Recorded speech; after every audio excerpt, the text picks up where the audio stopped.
Okay, we are live now. Maybe Longzhu and Justin, do you want to take the lead and talk about what you've done over the past week? I can start, or Longzhu, you can go. You can start. Yeah. Okay, Please. so I don't know if there's any other insight since our last meeting. I showed a Google document with some it looked like independent variables, but it really wasn't. It was identified reasons why complaining occurs. And so but basically Longzhu and we met and we tried to combine it, the theory stuff or the stuff from the papers with the stuff that he identified in the first few hundred samples of notes that he took. So that's pretty much it. I don't know. Justin, quick question. So the list of the types of complaining that you sent, so is that based on that paper that you shared before, or is it, but is there any changes, or it's all already previously classified? So most of the stuff is from the two papers, but Longzhu may have added some. I think he did actually add some details from the whatever he read in the comments. So basically, there was a comment from Stefan saying that we need to reference all these things. So it sounds like we can say it was based on, and then we cite, you said two papers, and then maybe expanded or amended or refined by our team then, right?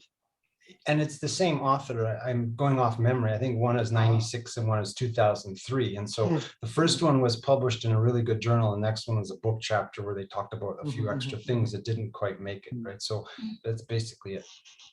Yeah. I mean, what I did, maybe just to add to Justin and Longzhu, I've done a bit of literature review on complaining search, and I think we should also focus. I also came across Kowalski. I think he seems quite famous in that area about complaining, how well known, well cited. But I think also because we're looking at global virtual teams, I think we should also look at the sort of context, the online setting. And there was one paper that I found looking at online complaints in the hotel industry. So hotel guests, after they, like the TripAdvisor, these kind of travel sites, where they voice either complaints or I think you have either very negative or very positive comments. I put all those papers on the Dropbox, but maybe I can share shall I share my screen? So maybe it's easier. Let me just share my screen. Stefan, did you identify anything that was particularly different? Yeah, I think we have to be, I mean, I don't want to negate your work or anything. I do like your research questions and everything, but I feel we need a better understanding of the literature because it is a big literature and there's not only Kowalski with two papers. I'm sure there's much more to it.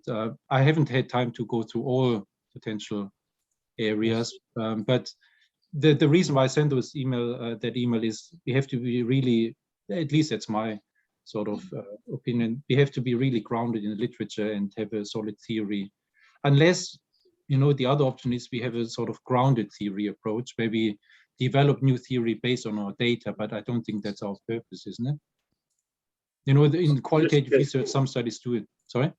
Just to clarify, Stefan, the literature you're talking about, I think I came across a lot of that kind of literature too, but it's all from the marketing area. Exactly. It doesn't matter if it's marketing or not. I mean, well, it's still the literature, isn't it? I mean, it depends also where we submit it. I mean, we haven't really talked about the journal outlet. So for example, think it's different though. Well, there's one considerably different thing, which is if you're buying a product or service, it's really consumer-based research. So if you're buying a product or service, your attitude towards complaining about the product or service or it's not. I think maybe I should clarify. It's about the context. Online people behave differently than whether they complain directly in your face. That's what I mean. That's true, and that's a valid point. Yeah, that's a valid point. And that's something that I don't know if we have discovered that or whether Justin and Longzhu have looked at that online medium. So the channel of communication is important, I think. You look at student evaluations, for example, university student evaluations, students, they write everything, like even like a Twitter comment, and very direct and complain about your style, or may not. I wonder, but they I won't do wonder, it guys, face to face. I wonder, guys, so it seems like, well, in the literature review and for our own education, we definitely need to review all bodies of literature, not only the OB stuff. But so I really like this online comment. I wonder if there is a third body of literature on complaining or maybe ranting on social media.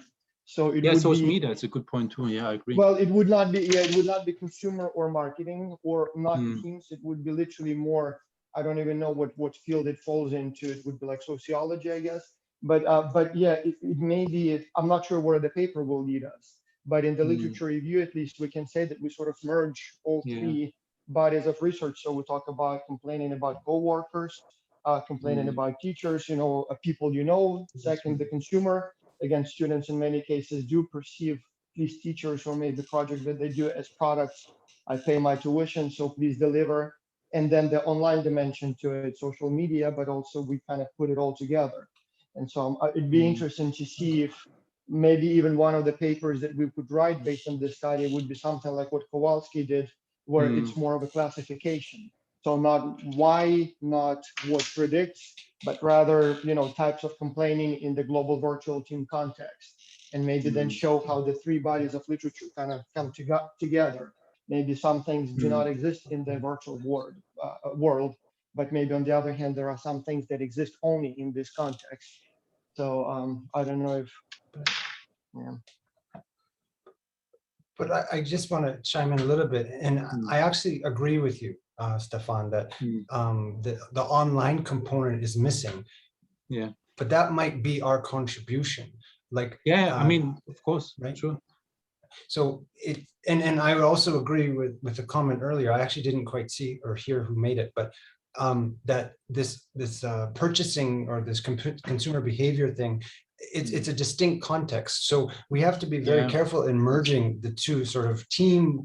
It's almost like competitive versus cooperative contexts that are different. Yeah, of course. I mean, I didn't clarify, or I didn't put myself clear enough.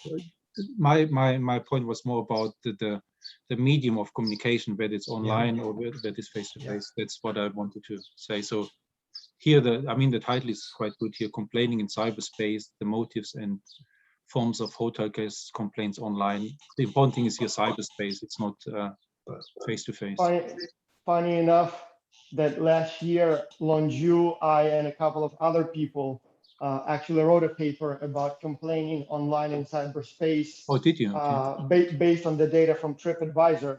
So it was specifically for consumer research paper, and so it was how likely people are to complain about their hotel experience on TripAdvisor based on their cultural values. And I think it was the distance between the country that you left, basically, where you're going from and where you're going to. So, yeah.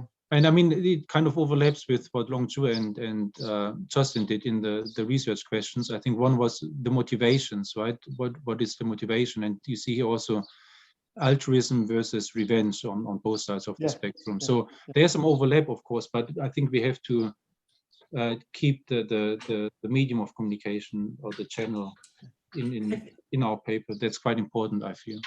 I think another distinction needs to be as Justin was saying, that the focus is on the complaints about team members, team processes, team project, because you could also have somatic complaints like personal headaches, weariness, memory complaints. It's an overload, and that's you could be complaining about your own experience. So I think that's another important clarification, that we're talking about complaints about the connection, the project and the team and the processes and the aims or the aspects of being in a global virtual team. Right.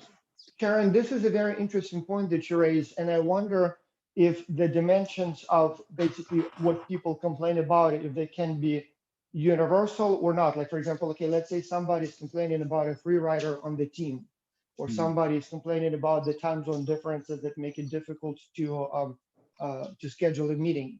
So would those be uniquely global virtual team issues? Because I mean, like in the, for example, consumer context, how could that be like they don't have team members or time zones? Or would it be more like what you said, Justin said, process complaints or personal complaints or product complaints? In which case, yes, the product may be very different. You know, here it was the hotel experience, whereas in our case, it's the educational experience, but it's still essentially a product. And so I wonder if it would be possible to sort of use some sort of general terms that identify the big components, and you know, or do we need to stay focused on a specific issue like free riding, time zones, language differences, or Billy Bob is a jerk on my team and so he doesn't listen to me? So is that a distinct category, or does it fall into one of those universal dimensions? Yeah, so when you say universal dimension, like any kind of interpersonal complaint of an interpersonal nature, or to me, that would be universal. A complaint about time zone would be a complaint of a global virtual experience. Well, having read those comments, it seems to me that within interpersonal domain, so to speak, there are some issues that come up over and over again, and they're different. Like, for example, as I said, you know, we have a lot of complaints about someone not participating.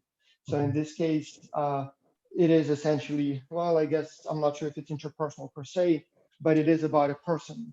It is, yeah, and it would be specific to the team, right? It wouldn't necessarily be, yeah. You don't have that for a product necessarily, but you have it for a team. Right, or for example, people have maybe a conflict or a case of bullying. So again, conflict, he doesn't listen to me. So again, it's an interpersonal issue, but it is a very distinct issue from he never talks. So here he wouldn't let me talk. And so, I mean, for our purpose, if we want to focus on the team research, I guess it's important to differentiate, but still, I'm not sure how fine-grained we want to go. And so in some way, yes, if we are talking about process complaints, you know, somebody is not interacting, somebody is stuck talking too much. So all of that seems to be a process issue, or we cannot reach an agreement on this issue. So that's process. If they're not happy with the task that they were given, you know, this project is boring, this project is too much work, this project is not what I need for my future career, maybe it all falls into product complaints. So I'm a student, I'm paying tuition, teach me. So the teaching is the product, and I don't like the project that you chose, so the product is bad. Maybe that would be sort of the product complaint. And then I'm not sure what would be other things, like, for example, complaints about the teacher himself, complaints about maybe I like my team, but I don't like the administrator. I asked a question or I asked for help, and the coaches never got back to me. So again, I wonder if it would be, you know, I'm not sure, maybe depending on the paper, we'll need to differentiate if it's kind of big, broad categories, or would it be a very specific issue that we are looking at? So, but just something to keep in mind. Can I also just, before I stop here, this also from Kowalski, I don't know, Justin and Longchu, whether you've come across that reference, 2003. I think it's a book, and the title is Complaining, Teasing, and Other Annoying Behaviors. And I kind of put here a screenshot because I like those questions, which could serve potentially for us also as sort of research questions. And also, this, I remember we had that discussion, what is complaining, and you know, the difference to teasing and other annoying behaviors. Why do people tease? What are the consequences of annoying behaviors? Is there a positive side to irritating behaviors? Are people more likely to lie to those close to them or to strangers? I think that's an interesting point here. Do excuses and apologies diminish the hurtful effect of unpleasant behaviors? And what is the relation of gender and culture to specific annoying acts? So I think you covered some of them already in your email, Justin and Longchu, but I think we could build on that as well. And I don't have a copy of the book, but it would be probably useful to sort of dig into some of those questions. What do you think, anyone? Is there anything that stands out for you, or is it boring? Well, why do people tease? I don't think, I haven't looked through the data, but I would imagine that there's not much teasing. We don't know about that, yeah. At a certain point, we might include, there's a short measure of cyberbullying that we could utilize to show that in a short-term program like this is not, cyberbullying is not a concern. Oh, actually it is, well, it's not, but it does exist. We even had a whole dissertation on cyberbullying based on Xculture data defended last year, yeah. So we have spent 2 years collecting the data. So Abdullah Oguz was the student, so graduated last year from my university. And so for 2 years, we were asking, have you witnessed any bullying or have you been a subject of bullying? So we tried like different ways. And so, yes, one of the challenges was that it's not as prevalent, well, not as prevalent as the researcher wanted it to be because he needed data, but there was still enough of that stuff going on. And so then we conducted interviews with people who said, yes, I've been a victim of bullying or I've seen bullying.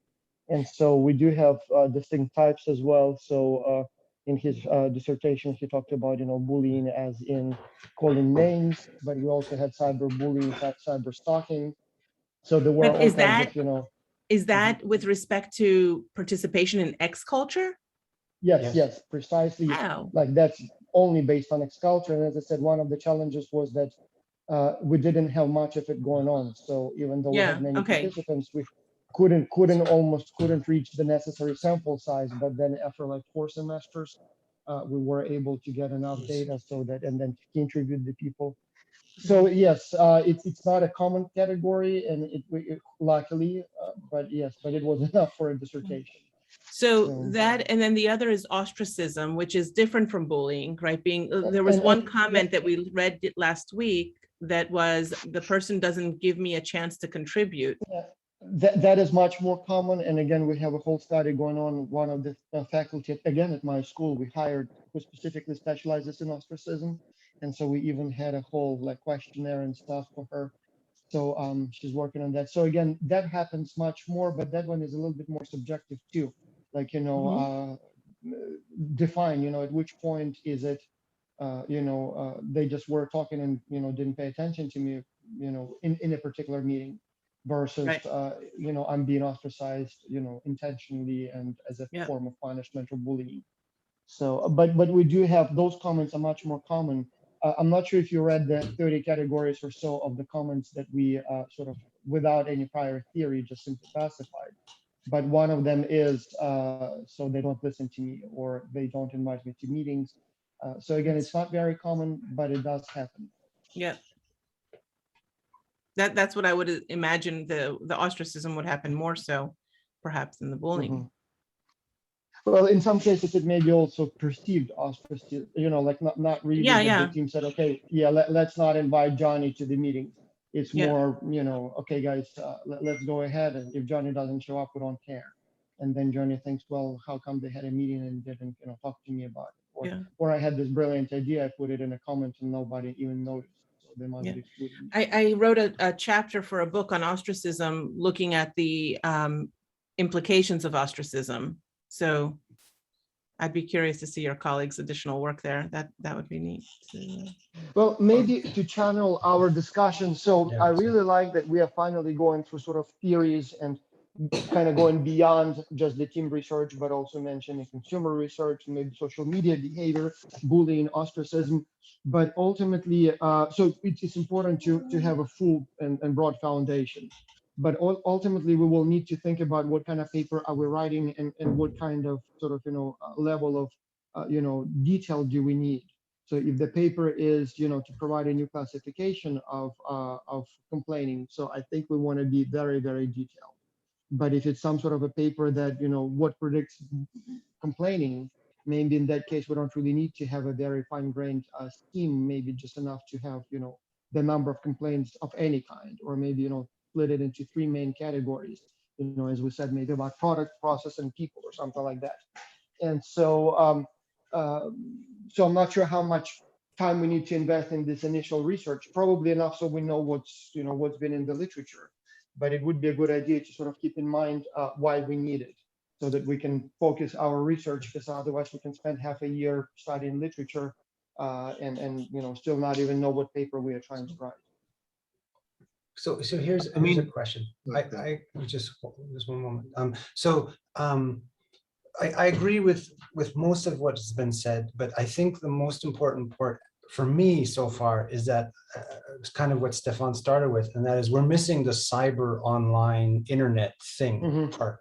And the question is there a unique feature or a unique context that creates that changes or adds a dimension of complaining or category of complaining or something. And I just don't know at this time. And so is it worthwhile for at least some of us to go out and find some papers that justify online complaining, but not necessarily in the consumer context, in a team context? And also keeping in mind, Justin, so some of our complaining definitely falls into the online category. Like, for example, complaining about team members. Yes, that's definitely online. As Stefan said, people are much more nasty or whatever, the word, when they are on Twitter or comments on social media than when they're face to face. And so our team members do not see each other face to face. So even though they know they are real people. So here online is very important. When we're talking about, for example, a student comes to the teacher and complains, like Stefan said, one of my students complained or students complain. So in that case, that's probably not really cyber. So the product itself may be cyber, but the complaining is very much in a face-to-face classroom from a student to a teacher. So maybe here it's not as relevant. And then I guess when they go to the coaches, it's almost a mix of the two. So it is kind of cyber, but at the same time, I'm going to a real person, not just some sort of a. So I don't know. I mean, here we might, sort of remember who is complaining and to whom is, the complaint is directed. So that online dimension may be more or less depending on these circumstances. Stefan, please go ahead. Yeah, so I think I just wanted, I agree all with your points. I think that is a really important point to consider, and I'm happy to dig more into the, the online sort of cyberbullying thing. I also wanted to ask you all, what is our target journal and how do we position our paper? Because that also then sort of leads our literature review and where we dig into what sort of target journals are we looking at? I mean, I know it's early stage, but I think it doesn't harm to have a sort of discussion, also whether we go for high-end A journals or whether we go for, just to get it published quickly. What is your sort of aspiration or expectation? No, but I guess a much more important question at this stage is, what is the paper? Like, we don't even have the topic. So yeah, okay, of course, but I think in terms of the topic, I mean, we talked about consumer behavior and consumer complaints. I mean, that's always more marketing area, but my background is more in international entrepreneurship, international business, rather than say HR or team. So but again, I'm quite open to sort of positioning the paper in different angles, to be honest. Yeah, but at this time we have 8 paper ideas from before. What predicts complaining, who complains more. So that is primarily about teams, I assume, or it will be mostly. I really like this new twist with the classification, and I truly believe we can have 2 papers here. One paper could be literally a theoretical model, and the theory is the classification. There is this paper called "What is Theory and What Theory is Not." And so one types of theories or one type of theoretical paper, that's one that provides classification or typology. And so maybe one of those papers could literally be a theoretical paper with a typology of complaining in global virtual team context. Yeah. And so in this case, it would probably go to an HROD journal because it's teams, but it may not even contain any data. And a follow-up paper, or maybe one of the same paper, would be the empirical component. Again, I don't know it would be, whether or not it would be a major contribution, but it seems to me it would be simply interesting to say, well, we have 10,000 teams or whatever number of teams we had. And so these are these categories or types of complaining. And here is the frequency, for example, what percentage of complaints is about this, that, maybe with some sort of like over time analysis. In the beginning, people complain about this, at the end, people complain about that. That's good. So again, I'm not sure if it will be a major journal publication, but it seems to me like, if Kowalski's paper with a, typology like that was, published and cited paper, why not us? And really, we discovered a gap. So it's a special context, and maybe the typology will be different. So, and yes, and in this case, I think it would have to be more about teams because we specifically talk GVT context. So it probably would be something more like either applied psychology or organizational behavior journals, or maybe IB. Do we also want to go into, do we also want to go into sort of cultural differences and, IB kind of classic journals, or? Well, yeah, that G, that global, in the global virtual team, I think kind of makes it sort of OB, but in international, so it could be an international business journal as well. If if we discover a specific interesting twist. Because if our typology in the end doesn't really have that international component, Sure. then I guess it would be more OB. But if we can identify something that is unique to G virtual teams, global virtual teams, maybe it could be like a theory paper in one of the major IB journals. Okay. Yeah, that's good. Yeah. Thank you, Vas. That's helpful.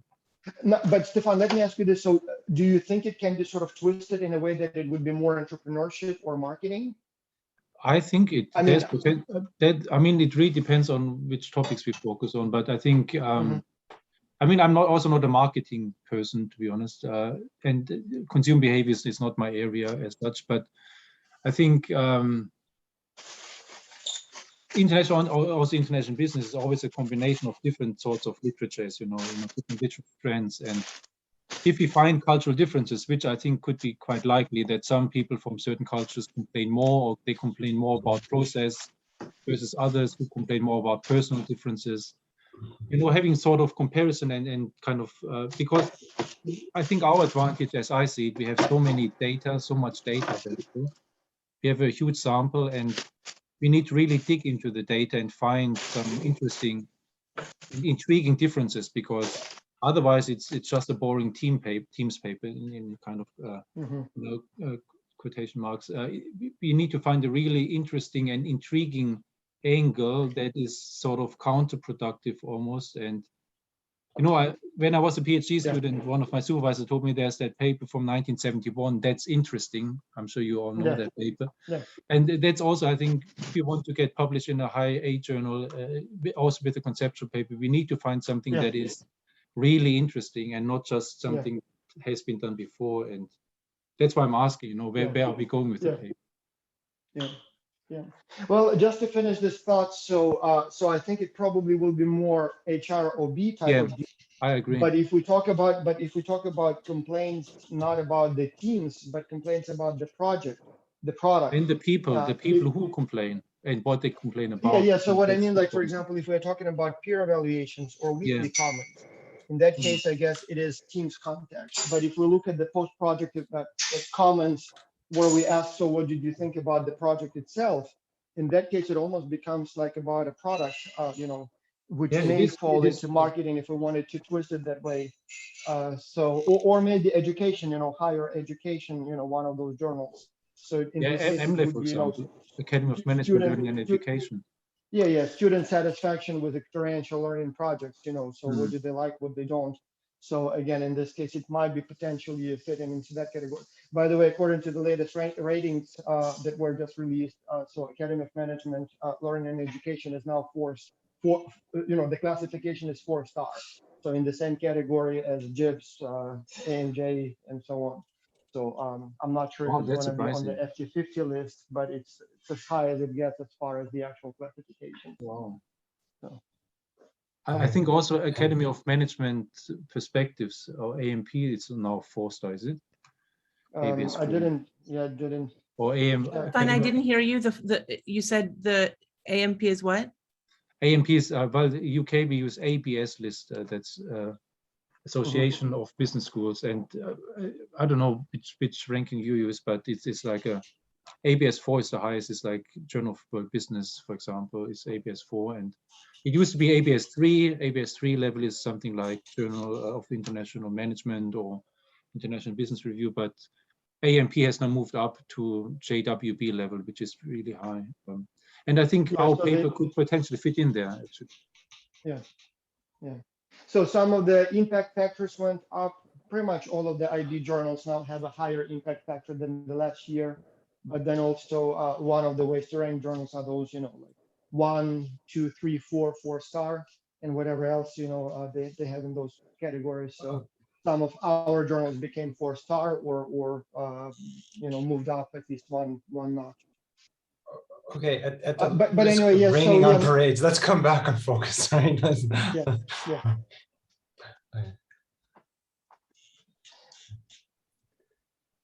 Well, let me again ask you then the same question. So do we have a clear idea as to what kind of paper we want to pursue, or do we need more sort of general research before we know where we stand? and maybe we can combine the two. Maybe again, maybe the first paper should be one of those classification papers where we read the comments and come up with a typology, in which case we are working on a paper if we decide to do it as a paper. But it does provide a foundation for any subsequent paper that we want to do, either what predicts complaining or who complains about what, or how complaining changes over time. So until or unless we know what the types are, I think none of those papers would be possible. So maybe that's the first one we should do. Select a semester, read the comments, finish the literature review, and then I'm partial to that. I personally think that we need to have the foundation from where we launch, and if it can come in the form of a paper that's published and that we reference later on, I think that's the better approach. But the alternative would be that it's not a paper, but we use it as a launching pad. We never write it up, but subsequent pieces are drawn from that. So I'd rather it's come out as a paper. Well, it could be a model that we develop and start developing further as a paper, but we don't have to wait until it's published when, to start working on the other papers. So Correct. We can have a plan to publish it, but once we have something sort of on paper, we can then continue with that same model. So in this case, since there are many of us, and so we are not sure who wants to work on what, and so we need to find ideally a project that everyone can contribute to. So far, it's primarily Lonju and Justin who've been actually doing the work. I mean, yes, all of us were looking a little bit on the literature, a little bit on, but so far some people didn't even have a chance to contribute. So if we wanted to go with this typology paper as a foundation, as a launch pad, well, we can select 1 year maybe or 1 semester, and so we need to read the comments and classify them. So it seems like in this case, more people actually helps, because there will be a lot of comments that need to be thoughtfully read and classified. And it's not something we want to outsource to the students because it's an exploratory study. We don't want to miss anything. We don't have a finalized coding scheme, so to speak. So maybe that's a perfect opportunity, a paper where everybody can contribute. And then maybe also everybody can see if that's really something they want to do. And then whatever is the outcome, it will be the foundation for any subsequent papers. Yeah, and I think the approach would be what I was mentioning last week, which is we have overlap of people. So if I have 200 comments, comments 1 through 50, Stefan will review mine. Comments 51 through 100, Bob would review mine, and the same thing, so that not the same 2 people on all 200, but we definitely want to have some sort of double count and at least a random sample, inter-rater review. What is it? The inter-reviewer consistency or whatever it's called. Yeah. So we want to make sure that, it's consistent. But yes, we have more comments than we can comment. And so the more people we have, the better. And I'm not sure what's the kind of acceptable number of comments per person to code. We can start maybe everybody with, number N, but then see if it's something we can do relatively quickly. Maybe let's double the workload, or vice versa. If it's too much, let's stop at this point. And then, so maybe that's what we need to do as the first paper then. Okay, so I guess for me, there's 2 questions. One is which semester worth of comments, okay? And then the second one is, if we use the categories that are currently available in the work that Lonju and I were doing, certainly we're going to miss something given Stefan's comments about online interaction, right? So no, I think it would need to start with maybe additional literature review, so that we at least know what we might be looking for. Maybe we'll find something that the literature didn't mention, but at least we want to know what the literature has already provided.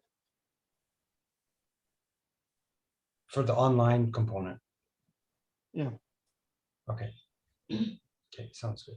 So then I think what that implies then is next steps is maybe Stefan, I don't mean to pick on you, you just sort of came up with the idea or addition, but or a group of us go in and try and find more online complaining in teams, right, to add to the categories.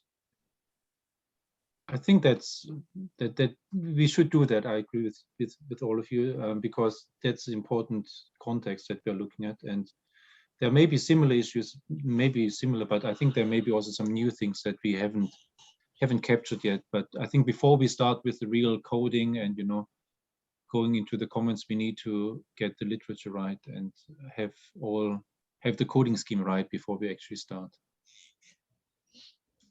And I think also then, I agree with Sharon, we have to make sure that we have reliable, the multi-item or multi-rater reliability, that two people look at one set of comments, and also using a software like NVivo.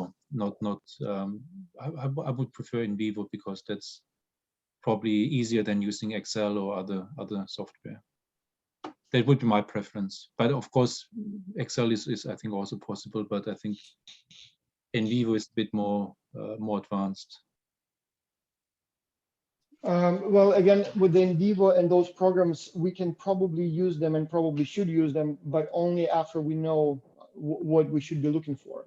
Yeah, of course. Once we have the coding scheme, yeah. Right. Yeah. So therefore, yeah, it looks to me like the first whatever number of comments would need to be explored by us, not only humans, but, professors, not students. And then when we sort of have more or less a clear idea what the types are, what the, codes are, so to speak, then we can definitely outsource it to NVivo. And maybe if it works well, maybe even go all the way back to the beginning of not just one semester or 1 year, maybe do all of them, or at least, several.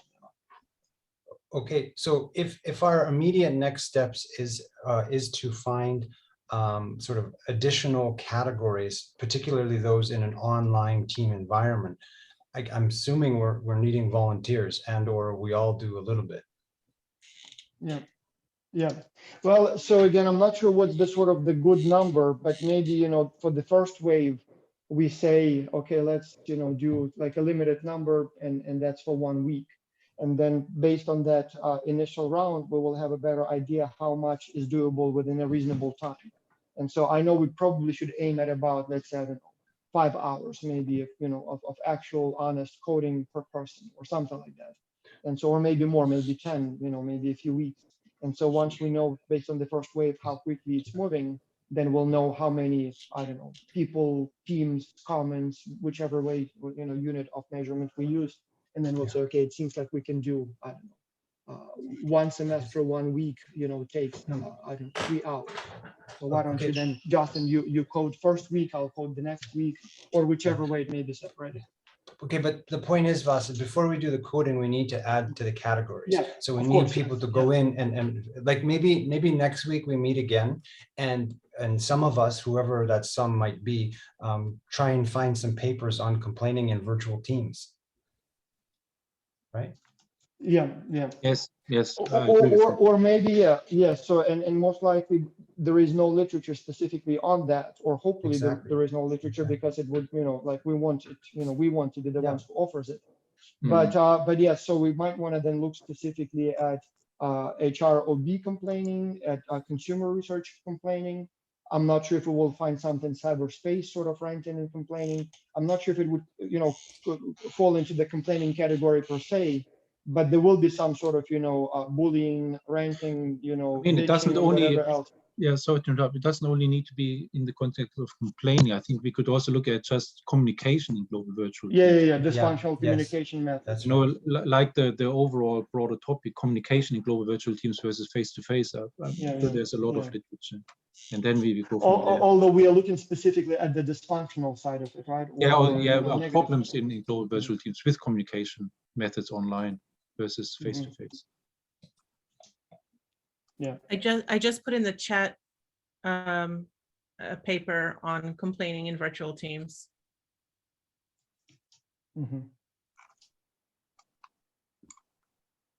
Okay. And that was just one, and there's a few others, but nothing where it is purposefully about complaining. It was about different aspects of being in a virtual team, but not necessarily specifically on complaining.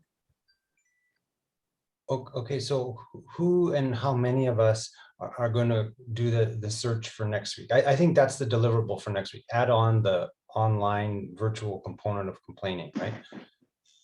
So I'm leaving for vacation and return Wednesday to a set of culture and psychology PhD school.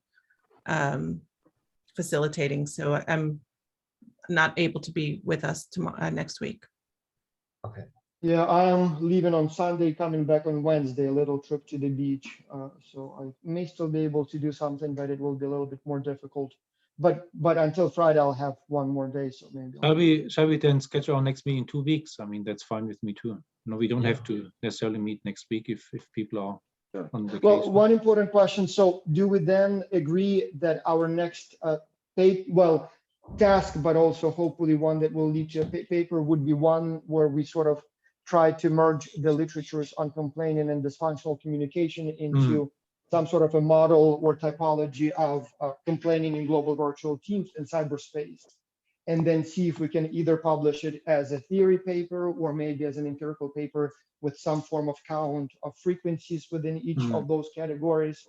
And so, and only then, or once we have that model, we will then proceed with some sort of additional studies that look at who complains, why complain, predictors, whatever the other possible papers might be that we discussed. So is that the plan then, or? I think it makes sense. I think we have to first, get the basics right, and then I like your idea of writing first a sort of conceptual paper with different classifications, and then writing later a more advanced empirical study where we build on our conceptual model and paper. I think if that works, I think that would be really interesting. How about we have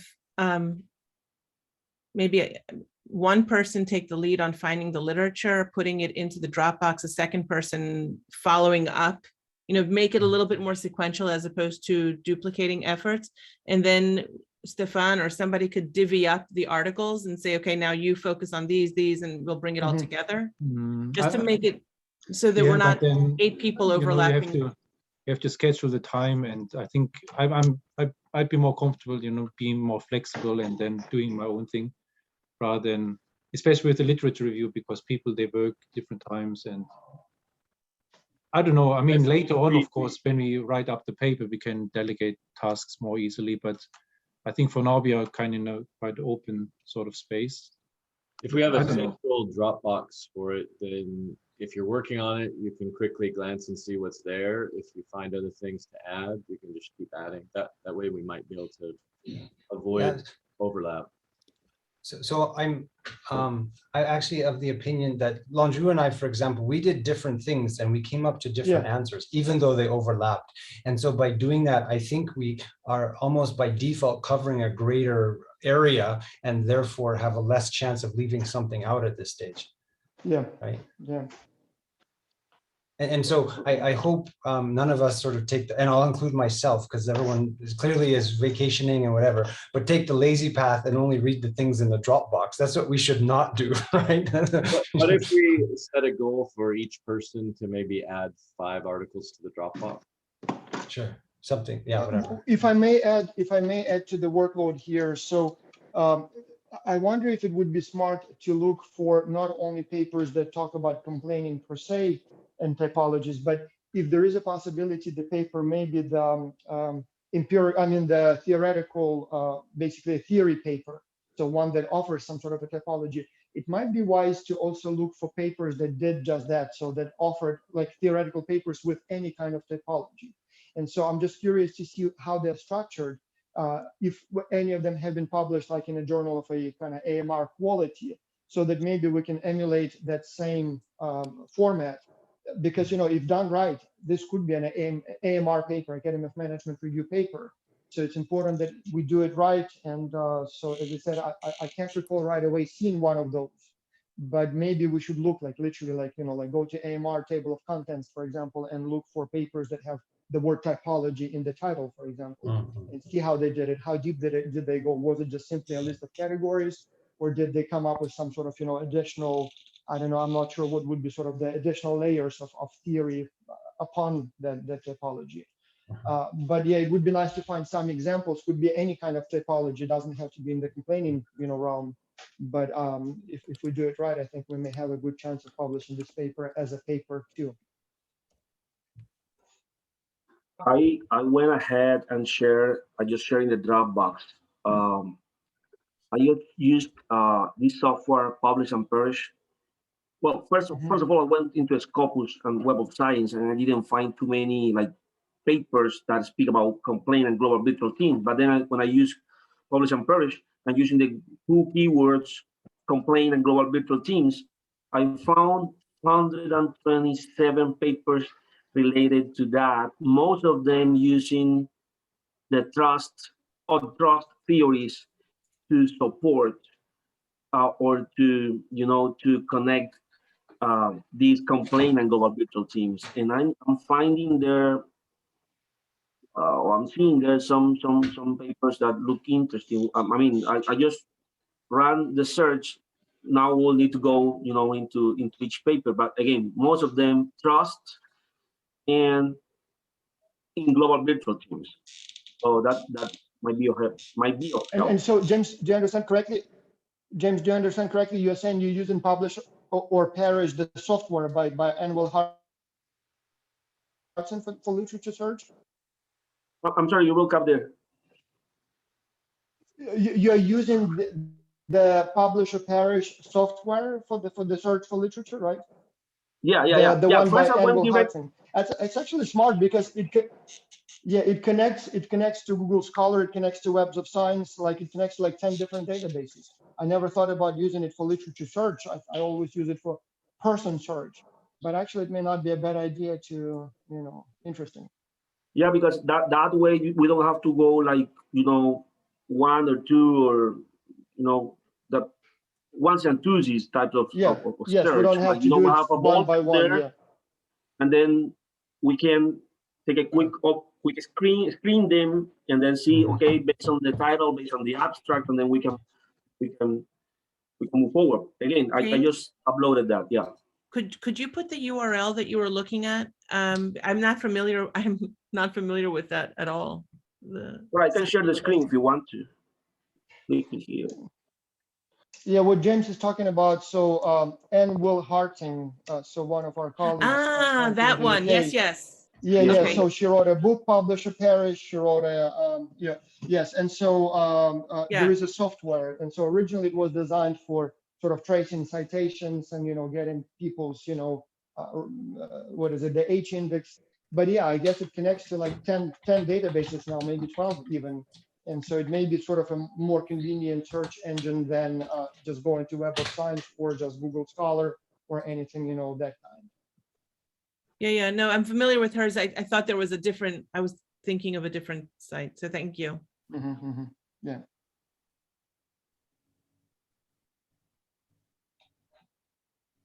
All right, so then, so how do we proceed then? So there was a question about coordination. So Stefan or somebody else needs to do sort of workload distribution and tracking. Was that the question, Justin? Or no, I think Bob had a great idea. We just put in 3 to 5 or something new papers each, and then maybe read each other's or something, and then done, right? And so the goal for now is to search for papers that either talk about complaining in specifically complaining in any of the contexts, or as I added, maybe also look for papers that offer kind of theoretical advancements in the form of a theory. I mean, in the form of a typology. I created a folder in our Dropbox under literature that is complaining in virtual teams. Okay.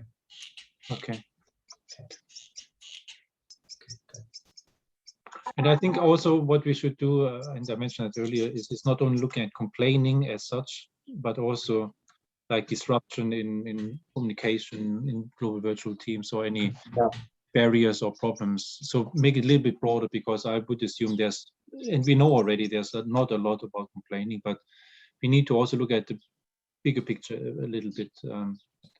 And because that will be relevant, because we will build basically on that literature by using complaining.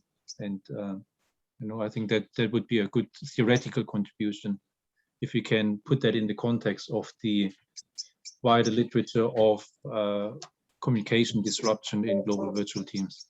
We might also look, so the two keywords you used were disruption and? I don't know. I mean, I'm just throwing that out. To be honest, I'm not too familiar, but I think Bas, you mentioned before some studies, and I know there's a body of literature that looks at communication channels in global virtual teams and some of the barriers and problems and conflict potential. I think another key word though would be grievance, communication Yeah, grievance. agreement. Yeah, that's a good one. That's a good one. Okay. Sharon, since you created a folder, you said complaining in GVTs. Can you maybe add there also a folder complaining in consumer research or consumer complaining, so that we start classifying those papers at least in these broad, fields of studies? Maybe also cyberspace or social media complaining or rants, and so this way we can save papers. And also, it may be a good idea to agree on the naming of the files. Would it be a good idea to agree that we don't keep the original file name, because sometimes you download the file and it's just some string of numbers and letters, but maybe agree like that it's the author's last name, year, and maybe 2 or 5 first words of the title, or maybe a journal name. So this way it will be easier to navigate, and plus we will, easier to avoid duplicates. Yeah, that's good. So, and we might want to, I know that many of us have already included articles, and maybe we need to remove it from a folder called our name, because we're really a team. right. And move them into the broader categories. You said add a folder on consumer complaining, another one on cyber. What was it? Consumer complaining or consumer research, and then also social media. We can even call it social media consumer research in teams. And so, and then if needed, we can then have subcategories within each of those. But it is something to differentiate the topics, to begin with. Okay. I'm really sorry. Someone just rang my doorbell. I don't understand. That's unsurprising.